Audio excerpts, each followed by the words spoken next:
Dr. Jones, thank you for doing this. Appreciate you making yourself available. Thank you. Good to be here.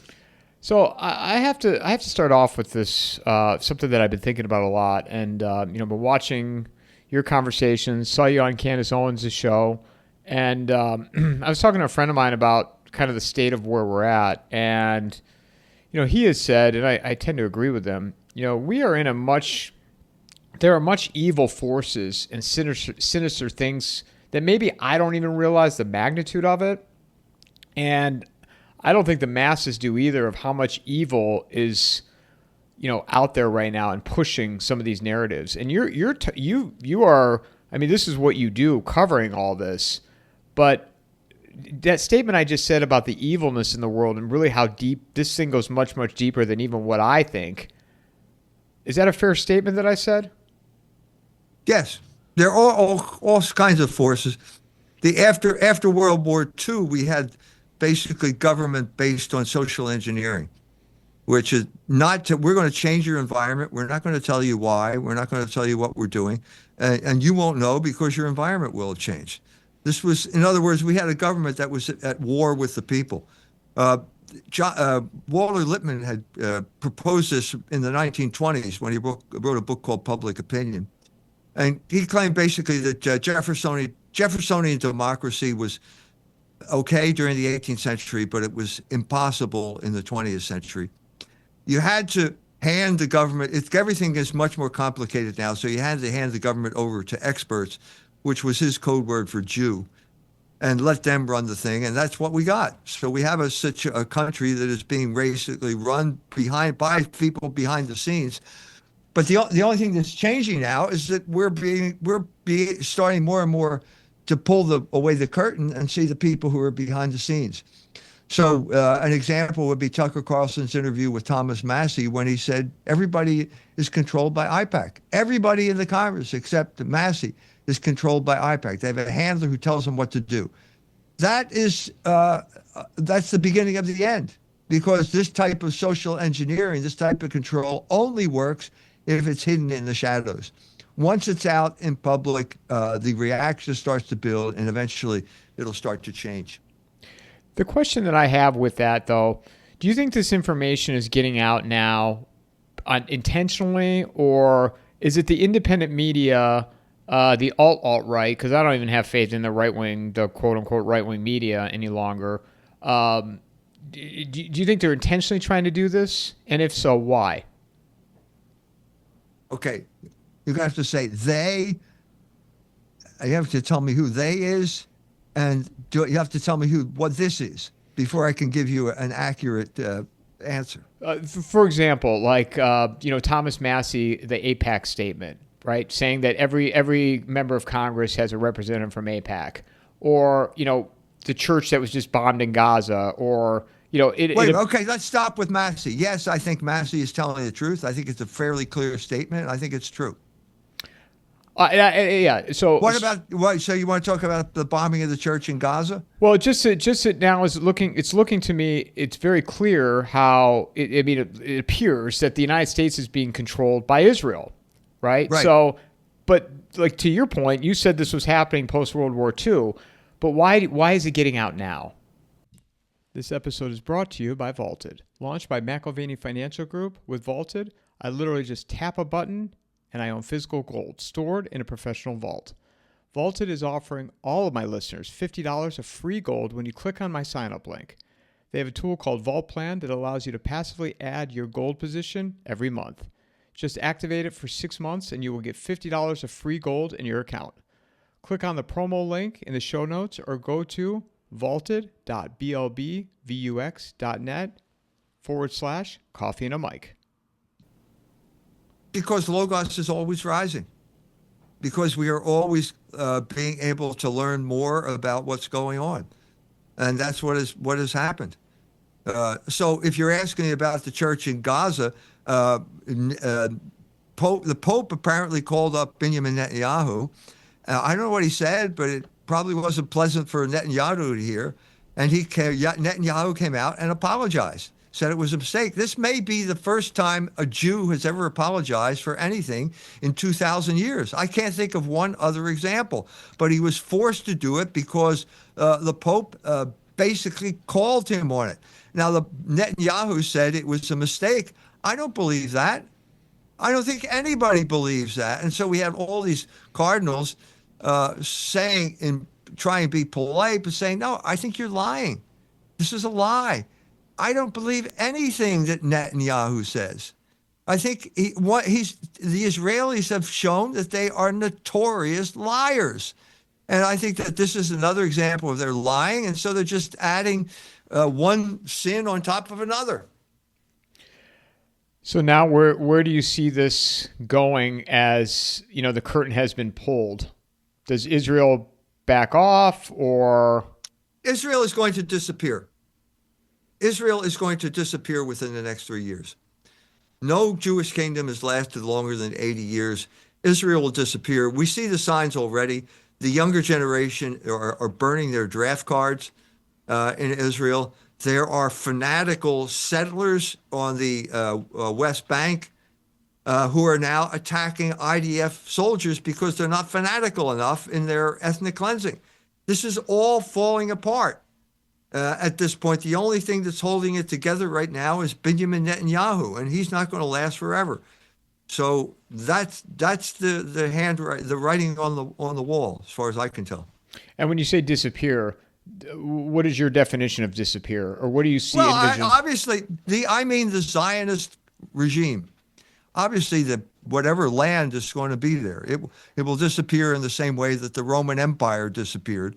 Rome is still there, but there's no Roman Empire. The political construct will disappear, and it will be replaced by something else that is probably more compatible with the moral law and common decency. And in the meantime, let's say that this timetable, 3-year timetable, what happens between now and then with the impact that Israel has had on the United States, and how will the United States look to you during that time? That will also mean the end of the American empire. So what I've been talking about the three republics so far in America. The first republic lasted from 1781 to 1861 with the outbreak of the Civil War.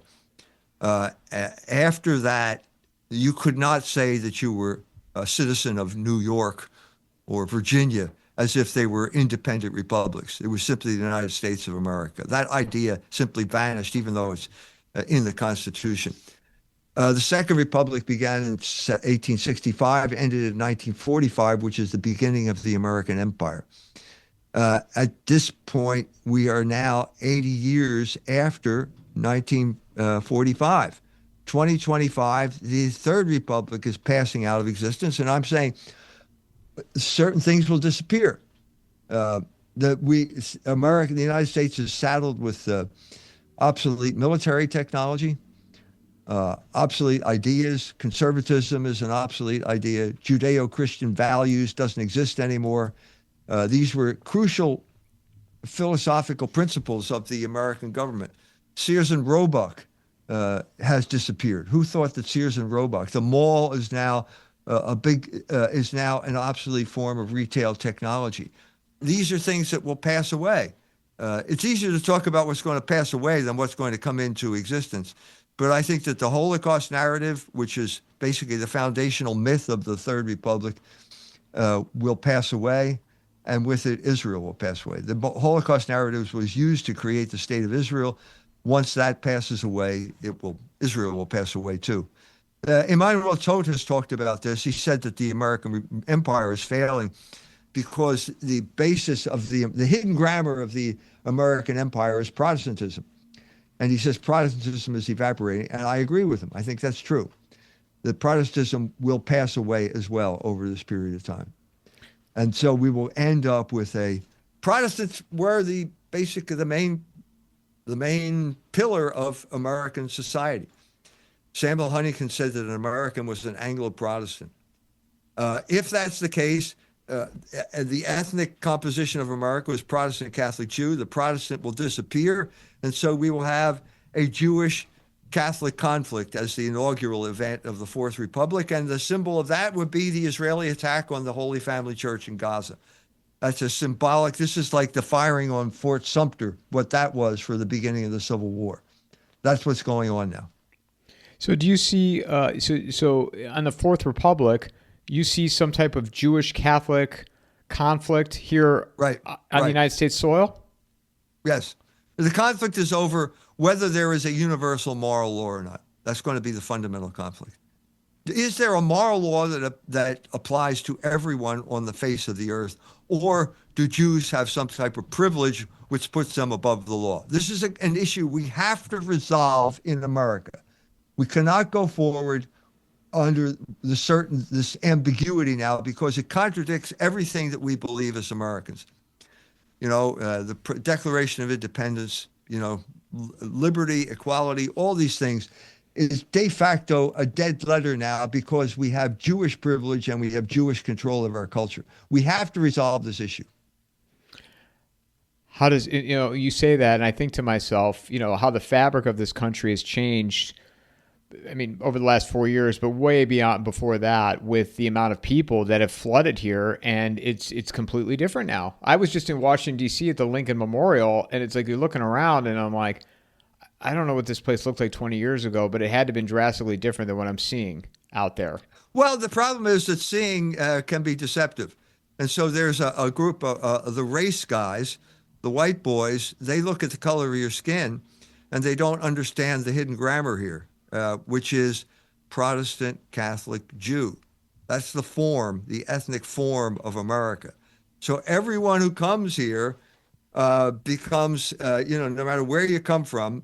This is a theory that was formulated in the 1930s, so we have to put that in context here. But no matter where you come from, after 3 generations, you assimilate as a Protestant, a Catholic, or a Jew. Now we'd have to add Muslim to that, I think, because a lot of those people are moving in. But so what does it mean? The fact that your skin is darker doesn't tell me anything about your religion, which is the essence of your identity as an American. So you may be brown, you may be a Mexican, but when you come here, you're a Catholic. Or there's a battle over your soul, in which case there are powerful forces that want you to become a Protestant and want you to join these prosperity gospels. Samuel Huntington talked about this in another book he wrote called The Hispanic Challenge. Basically, what they want to do is turn Mexicans into Protestants, because Protestants are the paradigmatic Americans, according to him. So I'm saying, if you look at skin color, you're going to be deceived and you probably get upset. But if you look at it in terms of religion, it's different. It's different. And the people who are coming from a lot of these countries are Catholics. They will assimilate as American Catholics, and life will go on. So you're saying 4 categories now because you add the additional Muslim. Right. I think that you could turn this into the quadruple melting pot. There was absolutely no significant Muslim population in the United States of America during the 1930s when this theory was formulated. Would you, and I know you haven't said this, but I envision a 5th category with atheism, people that just don't believe in religion? No. Atheism is the absence. It's non-being, okay? It's a psychological problem. It is not an ethnic group. You cannot have an ethnic group based on atheism. You can have a club based on atheism, but you can't have an ethnic identity based on it, because there's no reality there.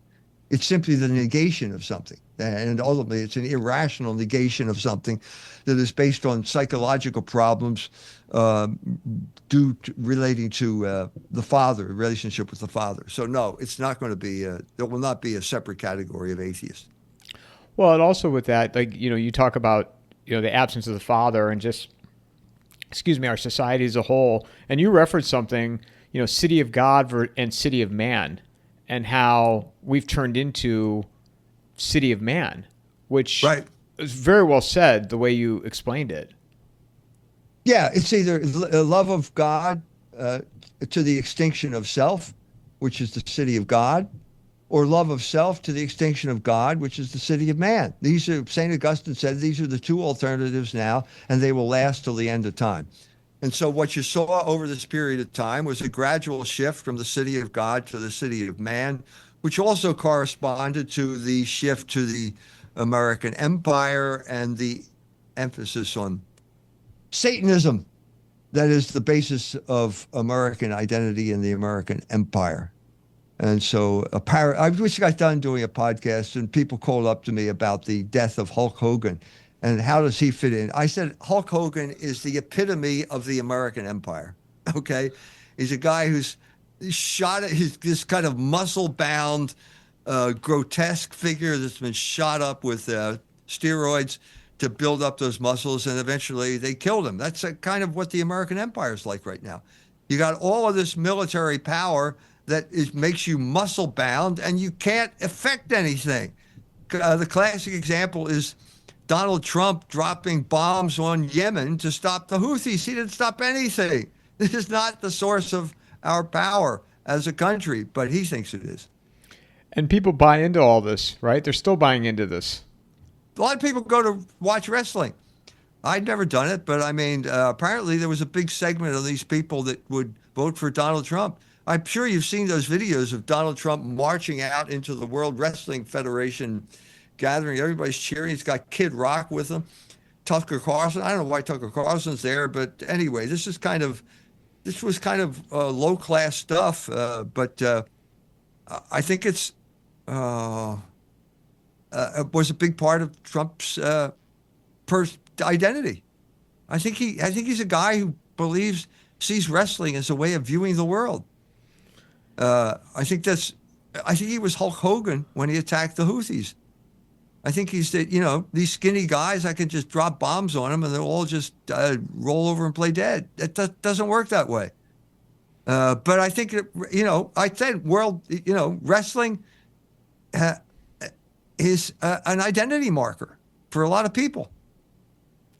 Yeah, you saw, it's funny. Somebody asked you what you thought about Hulk Hogan. I just find that interesting. Because then I'm seeing memes yesterday with Hulk Hogan lifting up Ozzy Osbourne in heaven or something along the lines of that. Well, they probably are together. I'm not sure it's in heaven, though. Well, and it also, this country has become pro wrestling kayfabe reality show. That's the country we live in now. Yeah, that was a shift that took place when I was young. I grew up in Philadelphia. Boxing was really big in Philadelphia. I grew up I went to high school about a mile away from where Sylvester Stallone went to high school, maybe a couple miles, and about a mile away from where Benjamin Netanyahu went to high school. So that's my generation. And Philadelphia was a place where you took boxing really seriously because they had the best sparring partners in the country there. And so Muhammad Ali would show up there. He showed up at the art gallery where I worked when he was living in Philadelphia. Joe Frazier was there. And all that changed into mixed martial arts. I did an interview with Jake Shields and tried to talk to him about that. It's just one of those generational changes. I don't know what happened. He told me that he felt that I can't stand mixed martial arts. I just cannot stand it. I would not look at it. But he told me it's safer than boxing because boxing, you're constantly hitting the guy in the head and you get dementia pugilistica. My uncle was, I think he was middleweight champion of the Middle East during World War II. And he ended up with dementia pugilistica at the end of his life. He died in his 50s, which is young. But anyway, it is what it is. This is boxing. I have when I used to hang out on street corners when I was a teenager in Philadelphia. A lot of what you saw in the Rocky movies, that was all scenes from Philadelphia. And the toughest guy in Philadelphia probably hung out on the same street corner. I say this because he ended up fighting George Foreman, which is pretty high up on the level. He went one round with him. Foreman toyed with him. Second round, Foreman knocked him down. That was supposed to be the end of the fight. And then Jerry Judge, that's the guy's name, grabbed Foreman, threw him down on the canvas, kind of inaugurated mixed martial arts ahead of his time. But that was Philadelphia, and I think that Sylvester Stallone saw that. He said that he mentioned a boxing match where this white guy just took a terrible beating. I could tell you. Let me interrupt you, Doctor. I can tell you exactly what that match was. So, like I told you, I'm from Cleveland. I'm a big boxing guy. I still am. Freddie Roach, who's a trainer out of L.A., who trained Manny Pacquiao, Mike Tyson, Oscar De La Hoya. I've had him on the show. Did it in person down in L.A. 7 years ago. And that fight was Muhammad Ali and Chuck Wepner that took place right outside of Cleveland. That was what the movie Rocky was based upon. Yeah. So I'm saying, I have my own theory. The beginning of the first Rocky movie, there's a scene where they're boxing in a gym. There's a picture of Jesus Christ in the background. And suddenly they're rolling on the floor. And I think I don't know. I thought Stallone might have gotten that idea from the Foreman, from the George Foreman Jerry Judge fight. It's just my theory. I'm not going to write a book about it, okay? I'm just sharing it with you right now. That's a great story. So do you still follow boxing at all? No, there's nothing to follow, as far as I can tell. I mean, you could not follow it. I remember waking up in Germany. I was teaching in Germany at the time, waking up at middle of the night to watch the George Foreman Muhammad Ali bout in Zaire. It was called Zaire at that point. It was an incredible fight. And to be honest with you, I don't think George Foreman lost. I think if you go back and look at it, this is the story I'm hearing. A lot of people are saying this now. George Foreman, you're trained to take the long count when you're in a situation like that. He took the long count. They got up to 7, and suddenly everybody charged onto the ring and declared that Muhammad Ali was the winner. I think they should have stopped it, told everybody to go back and sit down and give Foreman another chance. Foreman apparently said afterwards it didn't matter because he was totally punched out. I mean, he had just worn himself out, with Ali on the ropes like this, just fending off one shot after another. Yeah, the whole rope of dope. I was actually fortunate to meet the director of that documentary when we were kings, on one of my trips to LA, and I got to talk to him for like 5 minutes about that. It's one of my favorite. If you haven't seen it, it's a phenomenal documentary about that fight. And what did he say? What's he think? Well, we didn't talk about that. I just talked because when I met him, this was. Does he think Foreman lost, or does he think that it was a mistake? Did you talk to him about that? No, never got a chance to talk to him about that. I didn't know that until you just said it. I got to go back and rewatch it now and see when the referee counted. Watch the fight. He's taking the long count. The referee gets up to 7, and suddenly everybody's charging on the ring, declaring Ali the winner. Wow. Yeah. Now I gotta watch that.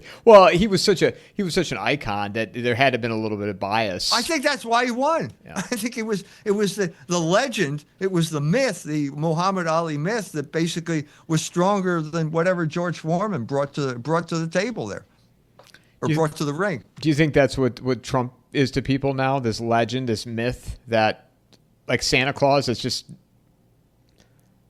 No, I think he's destroying his own myth.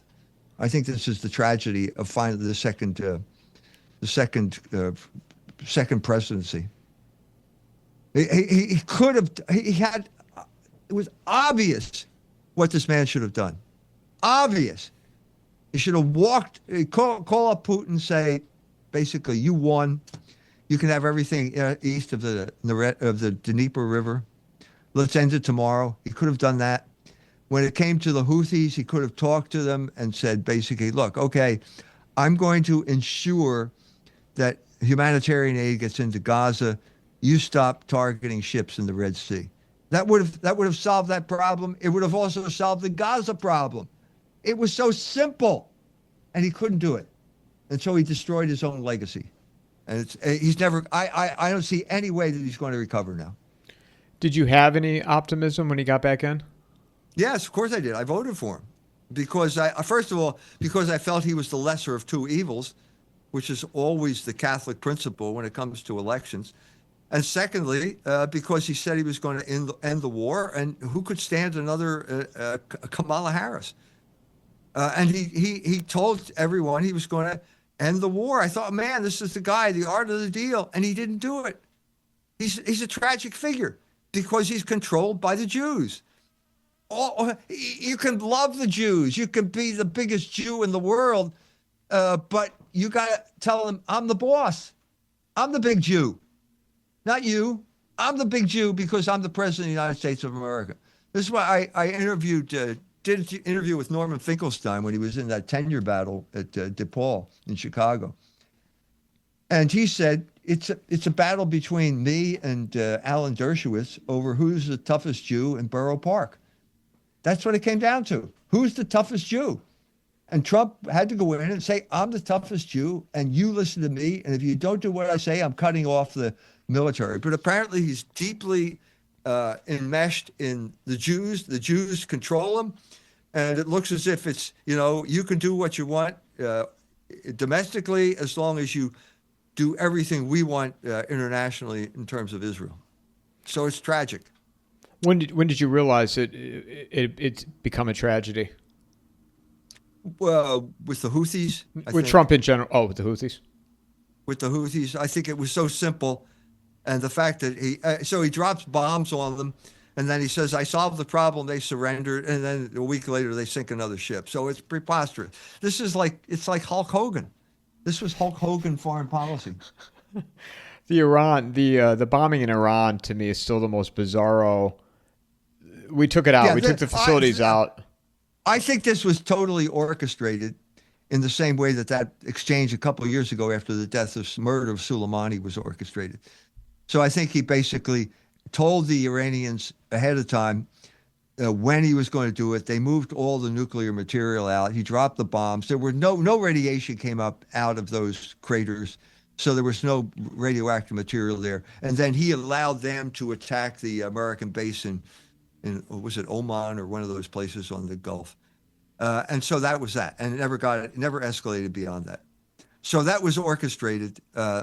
And I think he thought it would solve the problem. But what he can't do is protect Israel from itself. So he had to basically orchestrate a ceasefire to save Israel because Iran was destroying Israel. They have weapons. The Iron Dome doesn't work. The THAAD missile is so expensive and just worthless when you have a wave of drones coming in. It's totally obsolete technology. And so he just basically had to stop, because Tel Aviv was being destroyed by Iranian missiles. And isn't the Army Corps of Engineers or I don't know if they still are, but they were over there helping Israel kind of rebuild their defensive systems? Well, I don't know who did it, but we were certainly heavily involved in building their air. No, I mean, but now to rebuild the damage that was caused from the Iranian missiles. Well, I'm sure they want to rebuild it. Whether the Army Corps of Engineers is there or not, our money is going to be used to rebuild what was destroyed. But that doesn't change the balance of power, which is basically they have nothing to stop this. We have a military that's based on obsolete technologies like the aircraft carrier and the tank, and both of them you can't win because the new cutting edge technology is the drone, and both are ineffective against the drone and the hypersonic missile. Yeah, and then so we talk about this on the geopolitical front. And then coming back domestically, to what you said about City of God and City of Man, I want to ask you, when did that tide start to turn away from City of God and towards City of Man? Well, I just wrote a book called Walking with a Bible and a Gun.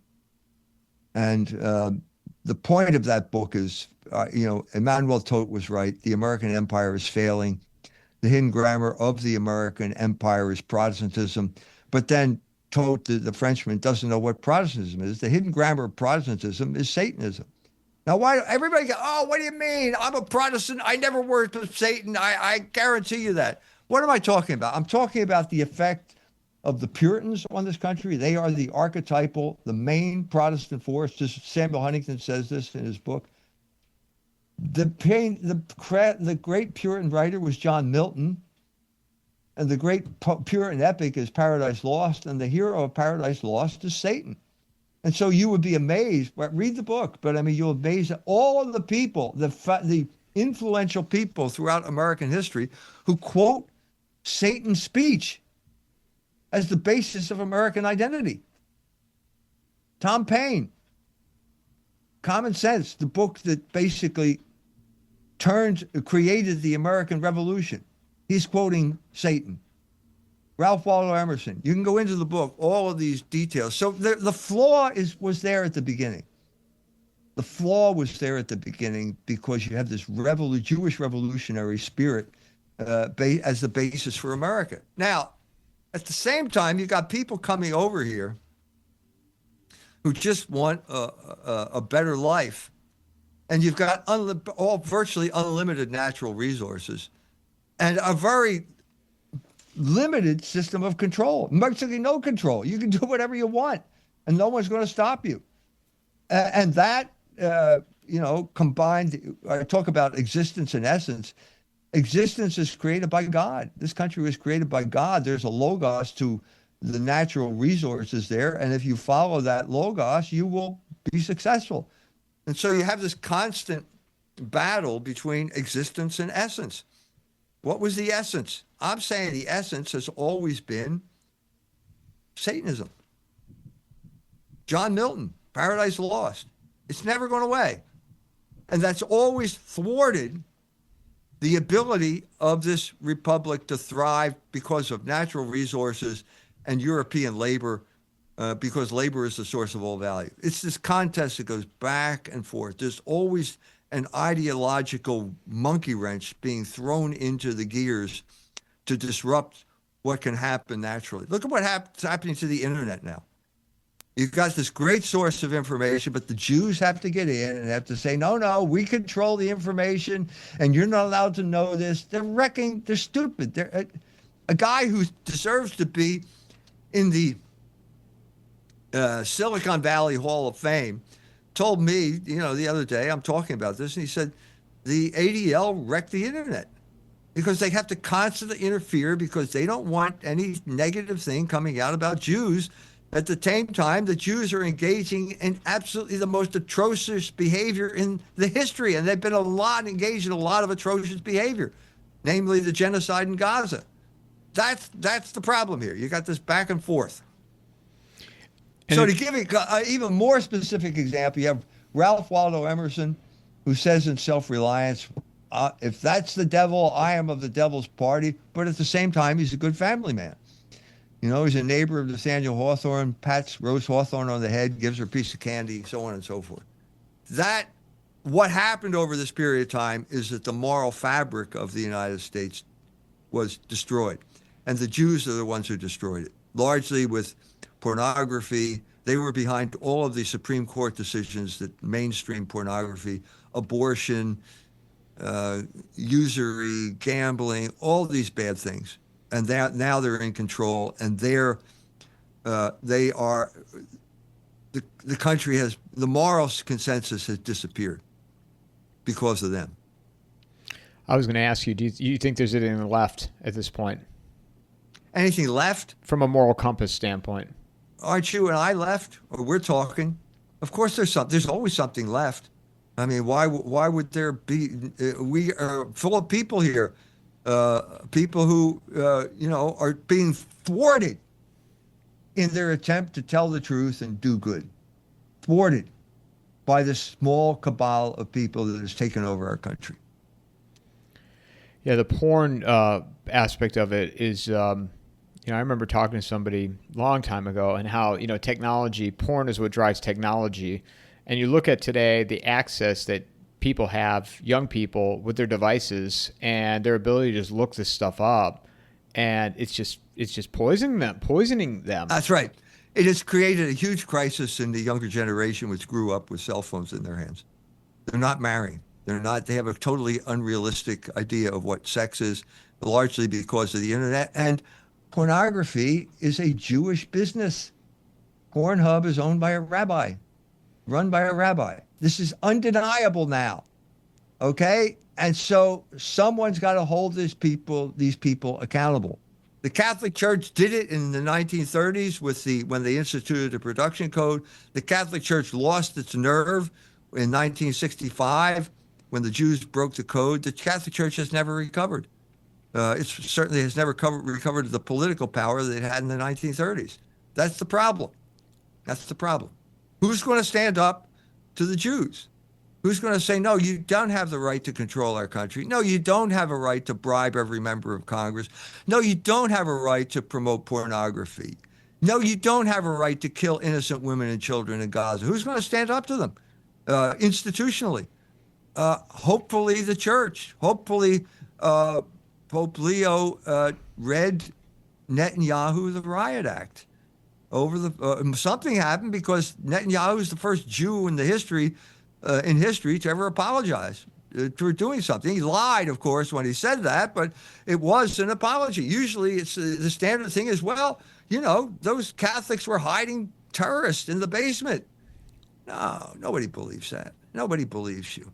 Nobody believes you anymore. So as soon as the Catholic Church regains its nerve, we're on the road to recovery. Because there's no Protestant church to do it anymore. Period. It's over. Yeah, but how, it's the Catholic Church to Pope Leo. Do you think it has to come more from a local level than a national for it to really gain momentum and get restored? They're not mutually exclusive. I'm no bishop. I'm not pope, although I talk that way sometimes. But I have the right to express I have a protected identity as a Catholic. And I can say things that if you claim that you're a white boy, you will be punished and you will have no defense. But I have some type of defense as a Catholic, so that when Josh Hawley can haul Merrick Garland in and say, "Why are you persecuting Catholics?" He's afraid. So you can't do that. You can't do that. If Josh Hawley hauled him in and said, "Why are you persecuting white boys?" he would have laughed at. They deserve to be persecuted. They're racist. They're bad people. So it's going to be a combination. I'll tell you, the most successful operation that I was ever involved in was the translation of my book, Libido Dominandi, Sexual Liberation and Political Control, into Polish. So they brought me over for a book tour. And the first night, the publishers in the car were driving to the cathedral in Warsaw. And he's getting one phone call after another. You got to cancel the tour. Jones is an anti-Semite. There's a big protest tomorrow in Wrocław. When I got to the church, the chancellor said, "Don't worry about it. We're going to stick with you." And we had that night. Lots of people showed up, bought my book, young couples saying that they were going to get married and have children. They were influenced by the book. Next day we get to Wrocław, nobody's there. 6 cop cars, no protesters. This is the formula for a successful collaboration. You need an idea, which is my book, Sexual Liberation is a Form of Control. That's a powerful idea. Combined with the institutional backing of the Catholic Church, we stopped gay marriage in Poland because of that. So that's the way to go. I wish I could do it more, but I tried to do this in Australia. Talked to a bishop there, gets off the phone after talking to me, politely, gets off the phone, announces I'm an anti-Semite. He's not going to work with me. Well, guess what? They have gay marriage in Australia, but they don't have it in Poland. So the Australian bishop turned you down, and that country to me is lost. I was just talking to somebody that lives here in Arizona where I'm at, who's from Australia, and he said they want to go through your phone before they let you enter the country. The United States? No, Australia. Oh, Australia. Oh, getting Australia. Yeah, my son had a friend in Russia, and he went to Australia, and he got to the customs official, and the customs official said, "Do you have a criminal record?" And he said, "No, is it still a requirement to get in here?" Well, and I asked him, I said, "What are they looking for the phone?" He goes, "Anti-Semitism, anything Trump, or anything pro-Republican. Those are the 3 things." Yeah. Well, forget it. I'm working with Australians now. It's not going to last forever. They overplayed their hand down in Melbourne. I don't know what's in the water in Melbourne, but they just are the most fanatical type of tyrannical leftist, if that's the right word, that were basically beating up women on the street during the COVID thing. It's just awful. I don't know what happened down there. Maybe I'll find out if I ever get to Australia. But I'm optimistic. I mean, 15 years ago when I wrote The Jewish Revolutionary Spirit, it was kind of lonely. And now there are lots of people out there. Everyone has been forced to deal with the Jewish question by simply the course of events in human history. And they find that my book has a good explanation. And so the book continues to sell and the idea continues to spread. Now, I would say we've got a counterattack on the part of American intelligence agencies like the FBI, where they're trying to promote white racism as the antidote. The point of my book, The Jewish Revolutionary Spirit, was to separate the Jewish question from the race question. Well, now they know it's a winning formula. If you smuggle the race, it's race. The Jews have bad DNA. This is what Hitler thought, and that's why Hitler ended up the way he did. No, this is not a DNA issue. This is a spiritual issue. This is a rejection of Logos. And that, I think, is going to be the winning formula. Because you think the masses, or do you think the masses will awaken to this, or it'll be enough? They will awaken to it because it's true. The truth is great and it will prevail. They will awaken to this. Yes, because it's the truth. There is no DNA doesn't explain anything other than the shape of your nose and the color of your hair. It doesn't determine your behavior. All the white boys get their knickers in a twist when they hear me say this, but it's true. Your mind determines your behavior. Your DNA is responsible for your brain, but your brain is not your mind. It's a completely different operating system, and you behave according to rational principles, like the moral law. That's the way your mind functions. Your brain doesn't think. Your brain, I don't know what it does. It goes little electrical charges, it's chemicals, electrics. It goes, and it doesn't think. Your mind thinks. Well, and that was going to be my next question because, and I think you already answered it, but because it seems to be an Overton window now, even from a channel standpoint, YouTube, that there were certain things you couldn't talk about 2 years ago, and one of the things was Israel anti-Semitism, but now conversations are staying up. They're not getting pulled. That's right. I think the turning point was when Elon Musk bought Twitter. I had been banned from Twitter. I've been banned from everything. And then when he came on, he did amnesty because I think he recognized the fact you can't hold it back anymore. You can have an algorithm that just goes through everybody and says, as soon as it sees the word Jew, you get banned, and you will condemn yourself to irrelevance, which is basically what the mainstream media have done. They have condemned themselves to irrelevance. And so they get rid of people like Tucker Carlson from Fox News, and then he's more powerful now than when he was with Fox News. So Fox News is the one that suffered because they're trying to maintain an obsolete paradigm known as conservatism, which doesn't mean anything anymore because both sides of the aisle are controlled by Jews. That's the issue in Congress. Not whether you're liberal or conservative, whatever that means. Who knows what that means? Yeah, Tucker's been hitting out of the park lately with his interviews. I mean, just absolutely on fire. Right. He's become the paradigmatic American. Now, I don't think that's a compliment, but I think that's what he is. He represents the America that most people see as the right America or the true identity of an American. In reaction to the whole mess that was known as identity politics that was basically pushed on us by the Clintons, where you had to be either a Negro or a homosexual or something like that, special group, in order to be considered a real American.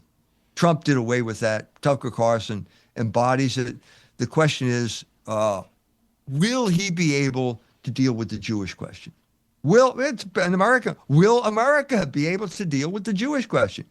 Will we be able to stop these people from driving the car known as America over the cliff, which is exactly what they're doing in Israel right now?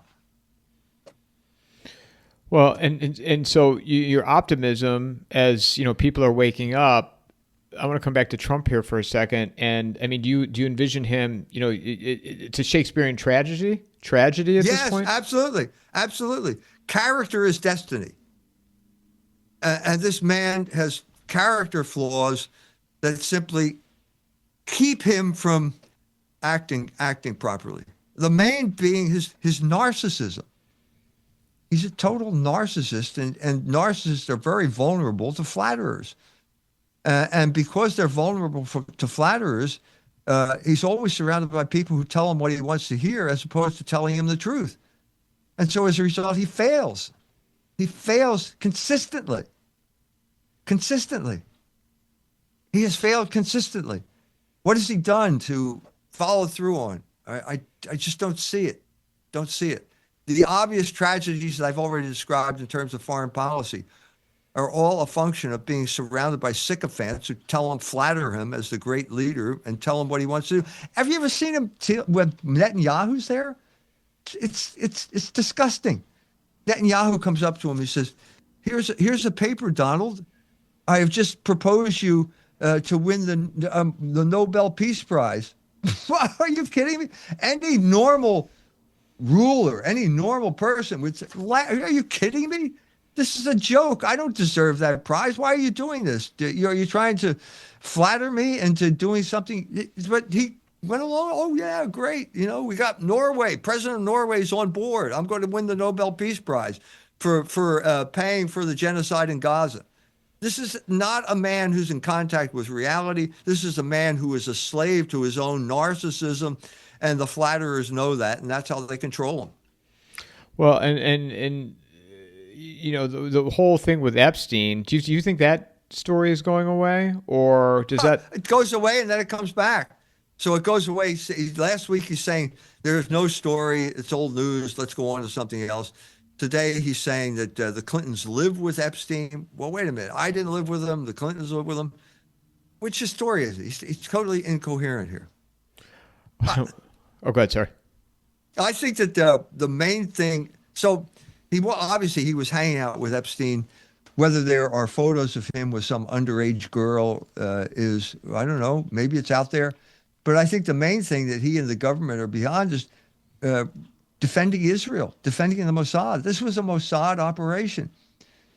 And if it gets out that the Mossad has subverted our government, is in control of our government, there's going to be a reaction. I think that's what they're trying to protect. Yeah, that's the question. That's the question that I had when I had Paul Craig Roberts on. We were talking about this, and because I said, you would think the CNNs and the MSNBCs would be jumping on this as an opportunity to really go after Trump, but then he put in the perspective who's backing those news agencies too. Right. So the Jews are not going to betray other Jews. They're not going to let you into the fact that the Jews ran a blackmail operation. Jews are notorious for doing this type of thing. They've been this way ever since the 19th century. There were people, the standard operating procedure for the Jews was to set themselves up in big cities like Paris. The aristocrat from the country would arrive. He had a lot of land, short on cash. They show him a good time. They get him involved with the whores and gambling and drinking and so on and so forth. Suddenly he runs out of money. No problem. We'll lend you money. You just mortgage your property. And this is the way the Jews took over, one landed estate after another. If you can't control your passions, don't go near a Jew, because he will take you for everything you're worth. People, to me, as it sits right now, are not willing to let this Epstein go. And the challenge is, even if no one's going to believe whatever information they put out. But what I find very funny is, if he's claiming this is all a hoax, why is Ghislaine Maxwell meeting with the Department of Justice today like she did, or supposedly did? If it's all a hoax, why is Ghislaine Maxwell in jail? Let her out. She went to jail for a hoax? That's not fair. It's a totally incoherent story at this point. It's incoherent and it's collapsing. So I don't know how they're going to rescue it. How deep do you think this thing goes with Epstein and all these I have, connections? I have no idea. I'm not an expert on this. Never written a book on it. I know no more than everyone else. I know that it's a Jewish operation. I know that they were always involved in blackmail, getting people in compromising positions. There's nothing new here. The only question is in the details, like who exactly was there. We know that there's a list. We know that Alan Dershowitz flew on the thing several times. He was on the massage table, but he never took off his underpants. This is ridiculous. This is the type of ridiculous stuff that you get away with if you have Jewish privilege. But if cumulatively, it will severely impede the Jewish control of our culture if the word gets out. I know I'm running out of time here with you, but where do you think? Let's play Clue for a minute here, Doctor. By 2028, the end of this administration, where does the United States? Where do they sit at this point with you? We will have the end of the American empire, probably the end of the dollar as the reserve currency. We will, the United States will have failed in its war in the Ukraine. It will have to abandon Israel. I think all these things will become extreme. I'll also look. All I can articulate are principles. I do not have a crystal ball, and the point of the future is that only God knows the future. And there are always black swan events that occur that precipitate something that was inevitable. But the key event, the triggering event, was not inevitable, and that was purely by the will of God in a way that no one could foresee in advance. That's the whole point of Mr. Talib's book on the Black Swan.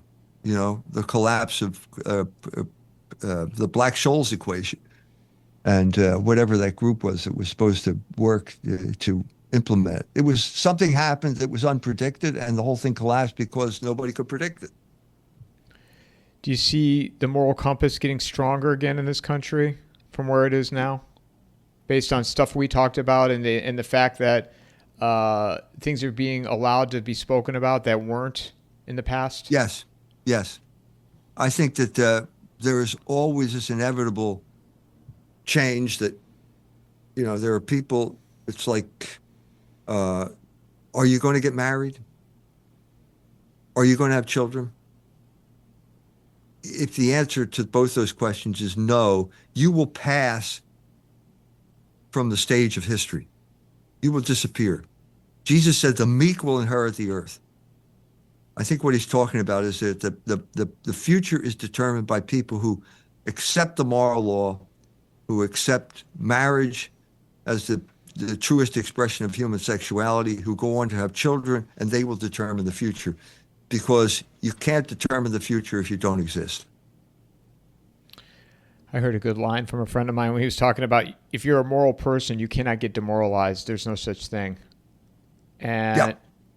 The morality in this country, I think it's something that we've lost, but I also think we have the ability to find it again. The people who succumb to this immorality will perish, and the meek will inherit the earth. That's the inexorable law of demography, and there's nothing you can do about it. If you choose to abort your children, you will disappear. If you choose not to have children using contraception, all these other types of things, you will disappear and you will be replaced by the people who do have children. I once gave a lecture called, What's the First Requirement to Get into Harvard? And I said, existence. This is by the time when my oldest son went to Harvard, because the WASP elite didn't have children.